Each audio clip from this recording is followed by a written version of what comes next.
We binti ni mbishi sana. Nimeshakwambia ukweli. Nimeshakwambia kwamba mizimu yako imeshagoma. Yule mtu mwenye ushungi, machozi yake yameshakulaani. Ulimfanyia jambo baya sana, hali ya kuwa hakuwa na hatia yoyote. Hamna linaloweza kuwezekana kwa sasa. Maadamu hautaki kukubali ukweli. Na mimi nakuona ni binti mzuri, binti mwenye mvuto. Wacha nikupe masharti ambayo hautaweza kuyatimiza. Cha kwanza ni kuombe mapenzi. Cha pili nije nikuombe jasho la kuku. Alafu kingine nije nikuombe mkojo wa kuku. Kama ukivileta hivyo ndo nikwambia utafanikiwa. Ila nikuombe mapenzi kwanza ili ukome. Vipi babu? Mizimu imekwambiaje? Najua imekwambia vitu vizuri. Nipe maelekezo sasa. Maana shida yangu mimi ni kumuondosha kabisa Jessica. Sihitaji kumuona. Yaani nataka hata leo afe ikiwezekana. Na ikishindikana hivyo basi tumtupie hata mashetani. Akiwa na majini itakuwa safi sana. Au basi kishindikana hivyo sana babu. Au anaamka hata kifafa. Kila mara hawa naanguka na hata majini, kama ni majini kweli, yani yeye anamtesa, asiwe na amani. Najua akiwa hivyo mume wangu hawezi kumvumilia. Hawezi kabisa. Atamwacha tu. Kwa hiyo babu, mimi maelekezo yangu ni hayo. Na hayo ndio mahitaji yangu mimi ninayotaka. Aya, niambie sasa na wewe, mizimu wanasemaje? Ndio. Mizimu haiko mbali na wewe. Mizimu haiko mbali na wewe. Imesikia kilio chako. Imesema sasa basi. Mizimu haitaki kukuona unalia tena. Mizimu inataka kukuona ukiwa na furaha. Mizimu inataka kukuona ukiwa kwenye ndoa yako. Na huyo binti Jessica alojichanganya, imesema itamnyosha. Itamfanyia kila unachotaka wewe awe. Na atakuwa kuna kinachoshindikana. Hakipo. Sasa kuna vigezo na masharti vinahitaji kuzingatiwa hapa. Vikishazingatiwa tu, basi umefanikiwa. Hayo ndio maswala sasa. Hayo ndio mambo niliyokuwa nataka uniambie toka mwanzo. Sio maswala ya kwenda kuniletea eti mara ushungi, machozi, sijui mwanamke mwenye ushungi. Huyo habari zake zimeshaisha. Yaani hayo ndio niliyokuwa nataka mimi, Twende kazi sasa. Mizimu wanataka nini? Wanataka niwaletee kitu gani? Wananipa masharti gani? Twende kazi babu.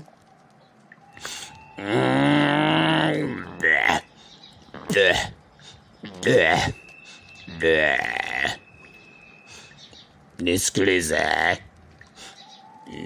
Mzimu ameshaniingia hapa.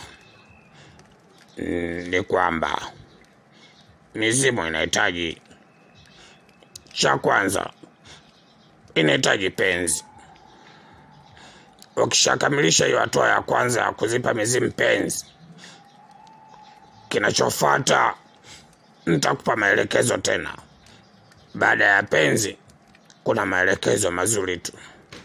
Ukifaulu hayo, mambo yako yamenyooka. Kama tunakuona unavoolewa, umevishwa shela, maharusi wengine wanakushangilia, ndugu zako, magari na pesa unamiliki. Haya, tuanze. Ama kweli, asiyesikia la mkuu huvunjika guu. Binti yangu Ana, nilikuasa sana. Huyu mwanaume mpende, jishushe mwanangu, mnyenyekee. Mwanangu, acha visa vyako. Ona sasa mwanangu. Ona sasa jamani. Yako wapi sasa hayo yote? Umepoteza kila kitu. Mwanaume hataki hata kukuona. Hata anavyosema eti atakupa mtaji. Sasa hujazoea hata biashara mwanangu. Utafanya nini sasa? ulivyozoea kukaa juu kama mkungu wa ndizi. Kweli utaweza mwanangu biashara wewe? Yaani mwanangu hapo umepoteza kila kitu. Yaani ana kwa ujinga wako unanifanya nirudi tena shambani. Nilikuwa nimeshazoea mjini, asubuhi kunywa chai. Sasa hebu ona, ninarudi kijijini, nikapata tena machacha. Nilikuwa nimeshakuwa softi, hadi vijana walikuwa wananitamani, jamani. Nilikuwa nimepata pumziko, nikitaka nakuja kupumzika tu mwanangu. Nilikuwa na shida mnanisaidia. Sasa umechoma kambi, jamani huyu mtoto. Ujinga ufanye wewe, wengine tugaramike kweli. Mwanangu, ninarudi kweli kijijini, siamini mimi jamani. Mchumba wangu, naomba tufanye wepesi kwenye swala la kufunga ndoa. Mpaka sasa nikuambie, nilikuwa na mwanasheria. Tulikuwa tunajaribu kurekebisha mkataba. Nilitaka na wewe uwe mweka saini kwenye benki ya familia yangu. Kama unavyojua, baada ya babangu kufariki, umebakia wewe. Tumebaki wawili tu kwenye hii dunia. Kwa hiyo nilitaka na wewe uwe mweka saini kwenye benki ya kifamilia. Halafu pia nilitaka kwenye bodi ya wakurugenzi uwe na uwezo wa kutoa pesa na kuingiza pesa na kuchangia wazo lolote lile kwenye biashara yetu. Katunzi, ninafanya yote hayo ili uweze kufahamu na kupenda kiasi gani. Kwa sababu sina mwingine zaidi yako kipenzi changu. Wewe ni kila kitu kwangu. Lazima nikufanyie vitu vizuri la azizi wangu. Oh, dear Diana. First of all, I love you so much. I love you so much, baby. Nakupenda sana. Hivi unajua umenipa heshima kubwa sana ambayo sikuwahi kuipata kokote kule. Diana, wewe ni mwanamke ambaye umenipa nguvu ambayo sikuwahi kufikiria kwamba ningeipata toka mwanzo hii nguvu. Nadhani malipo yangu kwako itakuwa ni kukupenda zaidi, kukuheshimu na kukutunza kama mke wangu. Na hakikisha kwamba nitapambana kadri ya uwezo wangu kuhakikisha nalipigania penzi lako. Na hakikisha kwamba penzi letu liliposimama hakuna mtu wa kuligusa wala kuliangusha. Diana, I love you so much. Ninaweza sema mambo mengi sana, lakini kitu cha mwisho naweza nikasema umenipa heshima ambayo shukrani yake ni jasho langu. Asante sana Katunzi. Na mimi nakupenda pia na nakuheshimu. Diana, nataka nisimamishe bendera na mlingoti wa penzi lako. Dunia yote ijue kwamba nakupenda wewe tu peke yako. Nataka niutangazie ulimwengu kwamba nakupenda. Na navyokuambia hivi Diana, mpaka sasa nimeshatengeneza wimbo kwa ajili yako. Nimeandaa wimbo mzuri sana ambao utataja sifa zako zote. Utataja uzuri wako, how beautiful you are. Diana, I can say that I love you so much. And I promise you, I will never make you cry. Diana, kila nikikutazama napata bashasha katika macho yangu. Tabasamu langu linaongezeka. Diana, unajua sura yako na tabasamu lako na kicheko chako kinaniongezea uhai mimi. Diana, kiukweli kwako mimi sijiwezi.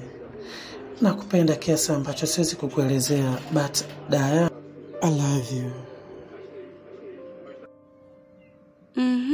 Binti yangu, kuna nini tena? Mama, nilikuwa nataka nikuambie kwamba tumemaliza tofauti zetu mimi na Katunzi. Unajua nilikuwa na wasiwasi sana, lakini kumbe kila kitu anafanya kwa ajili yangu. Mama, kwa sasa tunaanza tu swala la ndoa. Japo hajaniambia moja kwa moja itakuwa ni lini, lakini ndoa yetu mama imekaribia sana. Afu mama nikwambie, Katunzi ni mtu mwenye akili sana. Kapata dili milioni 160. kanipatia mimi milioni 60, kisha niweka kwenye akaunti yangu ya benki. Atakuwa barozi wa ile ulisikia mama ule tajiri alifariki? Basi Katunzi yeye ndo atakuwa msimamizi, atakuwa mtangazaji wa zile bidhaa. Kwa hiyo mama, nitaka unayo nisikie wazo lako, unasemaje? Maana tumekaribia kufunga ndoa mimi na Katunzi. Kwa hiyo mama kukushika masikio tena. Kasha kushika masikio tena mwanangu. Yaani mwanangu, sio utazinduka lini kwenye huu usingizi mzito uliolala? Utazinduka lini mwanangu? Yaani tayari kasha kushika masikio tena. Mwanangu, unajua hii Katunzi kasha kusoma akili zako Kasha kuona tamaa sana na hela. Ndio maana kama kuingizia milioni 60 ili aweze kudanganya. Hivi pesa ulizonazo na pesa alizotumia Katunzi, unaweza kulinganisha na hizo milioni 60? Katunzi katumia pesa zako nyingi sana. Kwa hata hizo hela alizokupa, kahamisha mfuko huu, kaweka mfuko wa kulia, katoa mfuko wa kushoto. Ndio alichokifanya, maana zote ni pesa zako.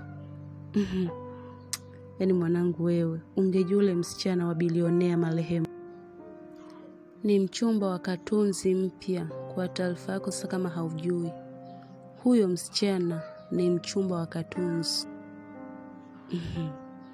Lakini wewe endelea tu kulala kwenye usingizi mzito uliolala. Endelea kukoloma mama, eti is up to you. Lakini mama, mbona kila siku namsema Katunzi wangu vibaya? Ashakula nini cha kwako? Mama, yaani mimi nashanganya wazazi wangu. Sijui ni wazazi wa aina gani. Hamtaki kabisa kumwona binti yenu anafurahi. Yaani hauje kunishauri kitu hata kizuri hata siku moja kuhusu Katunzi. Wewe ni kumsema tu mchumba wangu vibaya. Mama, una nini na Katunzi wewe? Yaani natamani hata nikakodi wazazi waze kunishauri vitu vizuri. Yaani ni wazazi wangu, eti ni mzazi wangu sasa kunizaa, eti mama yangu. Na mimi nimesema ngoja kumwambia mama yangu jambo zuri, mama yangu aweze kufurahia. Alafu anza kuniambia tu ujinga mama. Kweli mama? Najuta kukuambia na sitakwambia tena mama. Ni bora tu nikakodi wazazi ambao wanaweza kanishauri vitu vizuri. Sawa tu mama. Yaani basi tu, kwa kweli ni mzazi wangu basi. Kwa hiyo bosi, sasa tunaenda hapo sasa. Maana umeniambia tuchukua gari, washa gari, ongoza njia. Sijajua hata tunaelekea wapi. Naona tunaelekea Masaki tu. Sio Masaki ipi sasa bosi? Ni kweli kabisa vile unasema. Lakini huwezi elewa bila ambiwa chochote. Safari hii au mguu hii ni ya kitu moja tu. Tunahitaji kwenda kumwona baba mkwe, baba yake Jessica.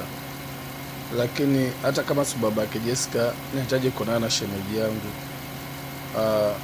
Shemeji yangu kakake Jessica. So yafaa tuende tukazungumze na wao. Nahitaji ili jambo la ndoa liwe la upesi. Nimechoka kuwa mwenyewe. Lakini pia Jessica nahisi yako na vitu vingi sana ambazo nahitaji zikae kwa nyumba yangu, zikae kwa boma yangu ili niweze zifaidi. Sihitaji chelea kwenye hili jambo. Nahitaji nifunge ndoa mapema haraka iwezekanavyo. Sihitaji kupoteza muda kwa mwanamke ninayempenda, tena mwanamke anayejielewa kama Jessica. Kwa hiyo bosi, unataka kuniambia saizi wewe na Madam Wana ndo basi tena? Au nimekula vibaya kama labda unataka uongeze mke mwingine tu? Maana sijaelewa hapo kwa Madam Wana hiyo issue ikoje hapo? Sikiza. Yafaa unipe masikio vizuri. Usiponipe masikio vizuri, huwezi elewa nini inamaanisha. Habari za Ana kwa sasa hazipo tena kwenye akili yangu. Habari za Ana nadhani kwa sasa ziko kwenye mikono yangu. Nawaza nimgawie kipi au nimpe kipi cha kuondoka nacho. By the way, kwa sasa sihitaji ndoa na yeye, nahitaji ndoa na Jessica. Ana amenifanya vitimbo vingi sana kiasi kwamba ni kama alikuwa ameniweka gizani, ni kama alikuwa amenifanya mikondoo sikuwahi ona chochote, sikuwahi sikia chochote, sikuwahi fanya chochote.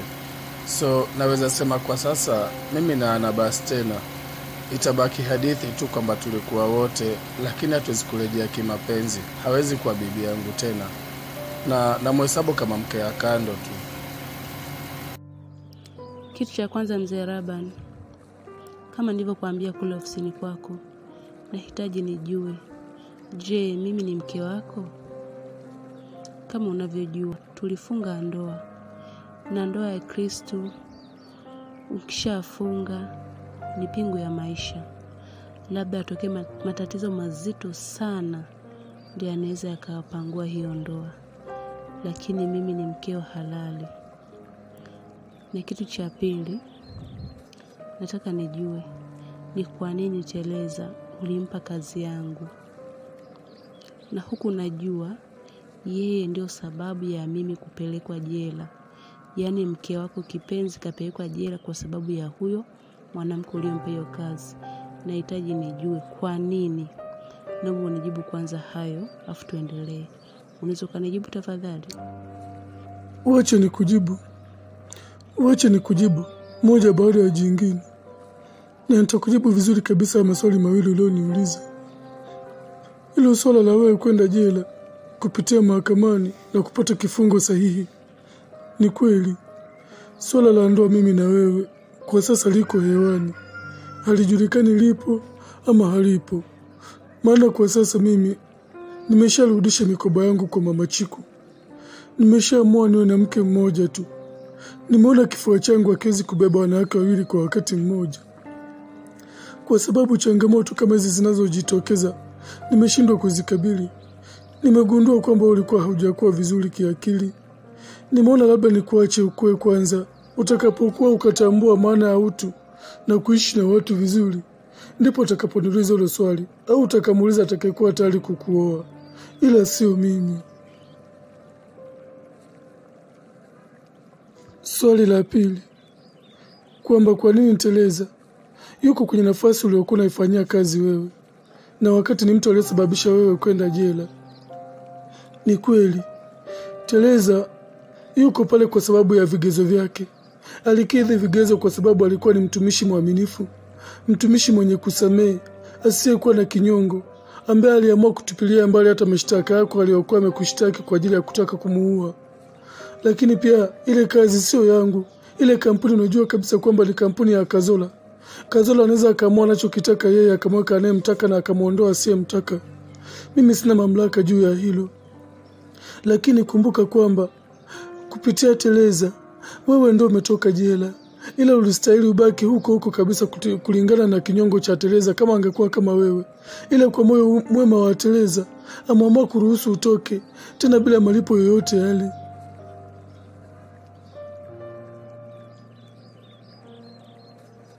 Naomba nikujibu swali la tatu la nyongeza, kwamba mimi na mahusiano gani na Teresa.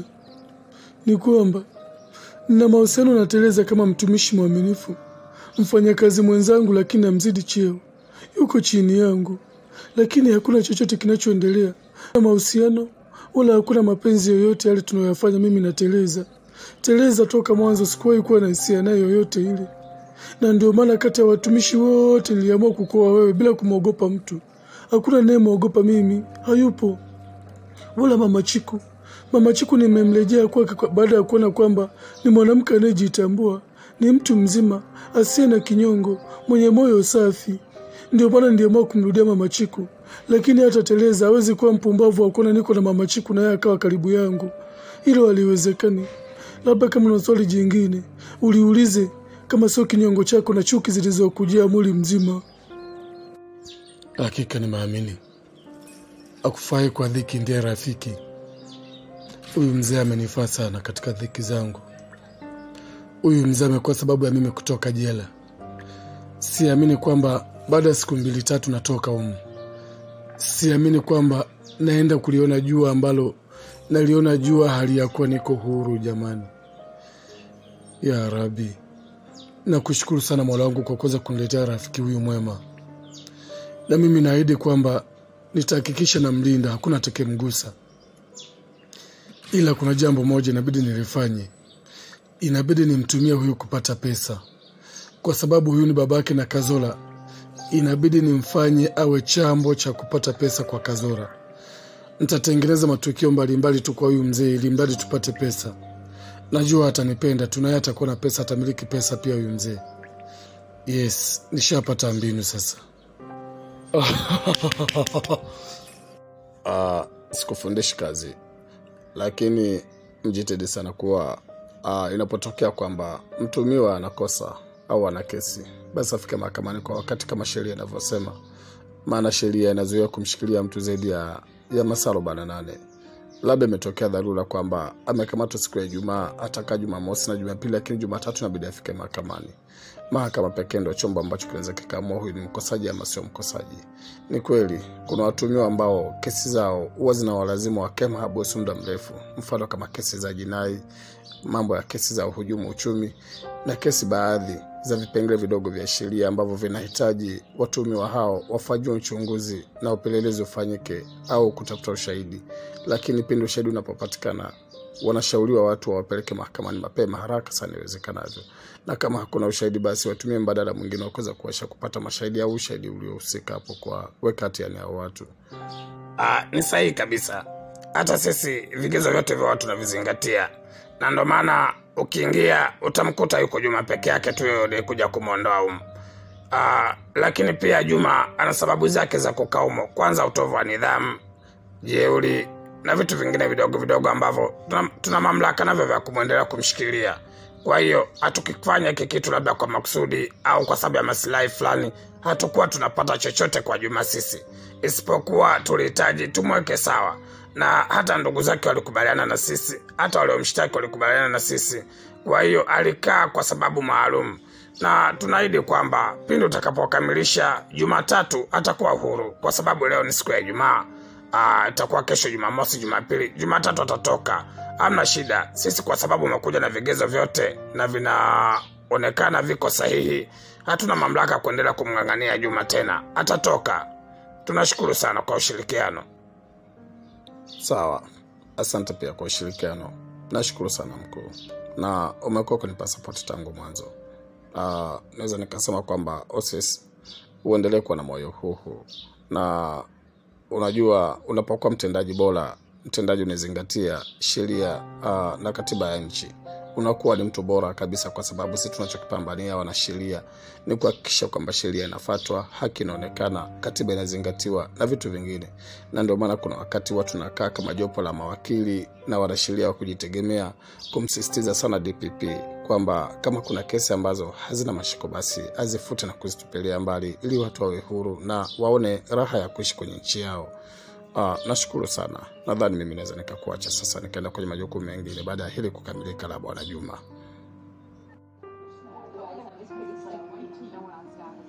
Omar, umekuaje? Kwani mama kakufanya nini? Mbona umepoa hivi? Omar, mimi sijakuzoea hivi. Na sitaki kabisa nikuone uko hivi jamani Omar. Umetoka nyumbani umebadilika sana Omar. Niambie kulikoni? Mama kakufanyia nini Omar? Mchumba wangu, mume wangu mtarajiwa. Niambie, usinifiche tafadhali. Niambie kila kitu. Hapana, kweli hakuna kitu kibaya kilichotokea, isipokuwa mama kaniambia ukweli kwamba mimi ni kweli sina kitu. Sina pesa za kuweza kukupatia. Sina mali kama alivyokuwa anakusudia yeye. Na amenilaumu tu kwamba kwa nini nimekuwa kikwazo kwa wanaume wenye pesa ambao walikuwa wanakuja kwako na wakata kisa mimi. Mimi mtu wa kawaida sana. Mimi yatima tu nisiyekuwa na mwelekeo, ninaishi na shangazi mzee. Lakini sijamlaumu mama kwa sababu anachokizungumza ni kweli. Ni kweli mimi ni yatima. Ni kweli mimi sina kitu. Lakini nimemwambia kwamba tuko na malengo mengi tu ambayo tunataka tuyafanye mimi na wewe. So kwani mimi simlaumu mama, lakini nailaumu hali yangu ya uchumi, hali yangu ya maisha na uyatima wangu. Hapana kabisa. Omar, naukatalia kwa sababu gani? Omar, usitishi na hizi nguo unazokuwa navaa. Ni nguo za gharama sawa, lakini maisha yetu sisi, huenda hata ya kwako ni mazuri. Sisi tuna maisha mabaya sana Omar, lakini tunamshukuru tu Mungu kwa sababu tunakula na kuvaa. Omar, sio kwamba labda mimi ninapovaa hivi unahisi nina pesa. Hapana. Omar, upo vizuri sana. Usitishi na maneno ya mama. Yapuuze maneno ya mama. Kumbuka mama na maisha yake na sisi tutakuwa na maisha yetu Omar.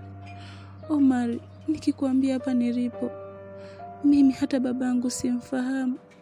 Nimekuwa kwenye maisha magumu sana. Mamangu amelea mazingira magumu sana na nimefanya vitu vya ajabu. Ni aibu hata kukusimulia.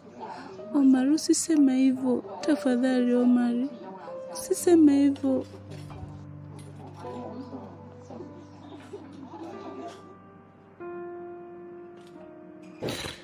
Queen, naahidi nitakupenda daima. Queen, nashangaa kwa nini hatukujuana mapema. Lakini niseme tu Queen, Mwenyezi Mungu ndiye kila kitu kwetu. Mwenyezi Mungu ana sababu ya kwa nini sisi tukutane. Haijalishi Queen unafanya mangapi, haijalishi mimi naishi wapi. Queen, mtu huangaliwa mwisho wake na nafasi yake anaishije. Na ndio maana katika maandiko matakatifu ya dini yetu yanasema kwamba mtu haangaliwi mwanzo wake isipokuwa mwisho wake. Na ndio maana mtu aweza kuwa mwovu sana mwanzo, lakini baadaye akaja akajitambua akabadilika. Mwenyezi Mungu humhesabia toba iliyo safi. Ndio maana Mwenyezi Mungu anasema msikate tamaa na rehema zangu, na akasisitiza sana kwenye mlango wa tauba tunasuha, tauba iliyokuwa ya kweli. Mimi Queen nakupenda sana na nitakupenda daima, labda wewe tu. Hata mimi Omar, nitakupenda maisha yangu yote yaliyobakia. Omar, nakupenda sana. Na Omar, naomba tuendelee kupendana hivi hivi. Unajua, ndio maana nilikuambia kuhusu mapungufu ya mamangu. Nadhani mwenyewe umejionea. Lakini yeye isiwe sababu ya sisi kutengana Omar. Nguzo yetu sisi ni upendo. Upendo kwetu Omar ndio kila kitu. Mama yetu atazoea tu Omar. Omar, naomba ufanye haraka uweze kunioa. Mume wangu mtarajiwa. Ule bakiza kutamka tu. Mume wangu, naomba unioe. Nakupenda sana Omar. Kipenzi changu, achana na maneno ya mama. Mpuuzie mamangu.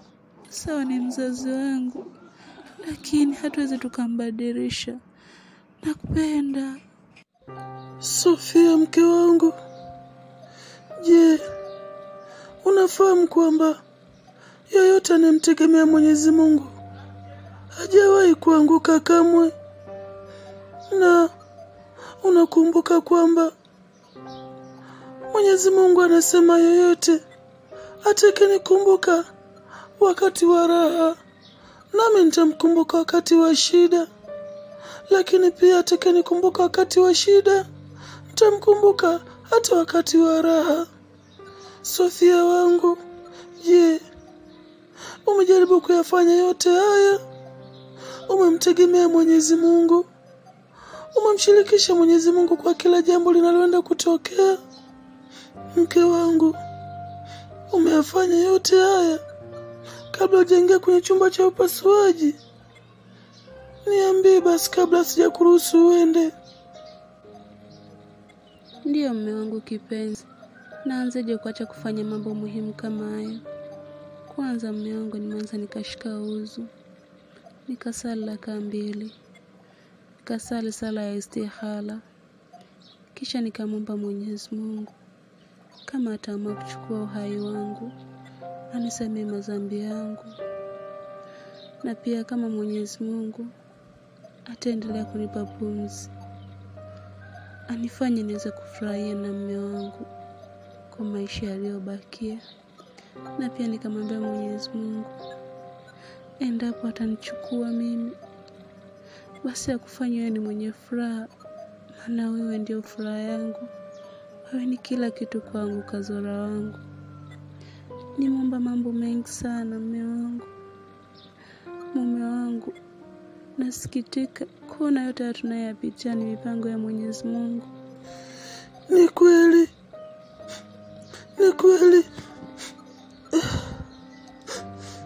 Tunapitia magumu sana, mke wangu.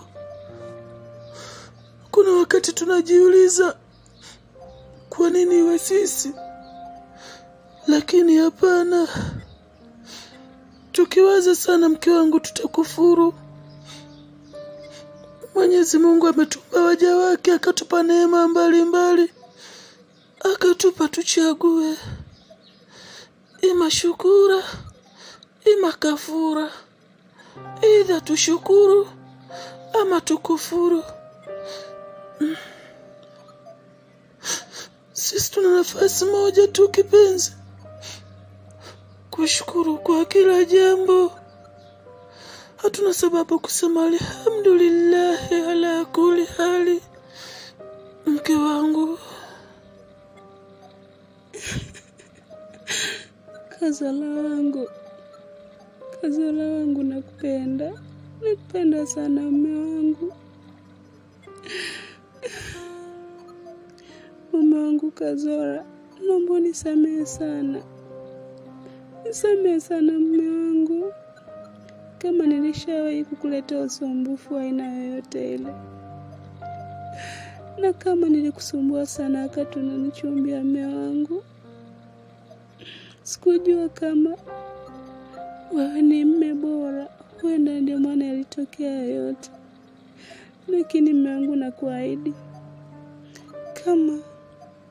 kama nitatoka salama kwenye huu upasuaji naoingia kufanyiwa, nitakupenda maisha yangu yote mume wangu.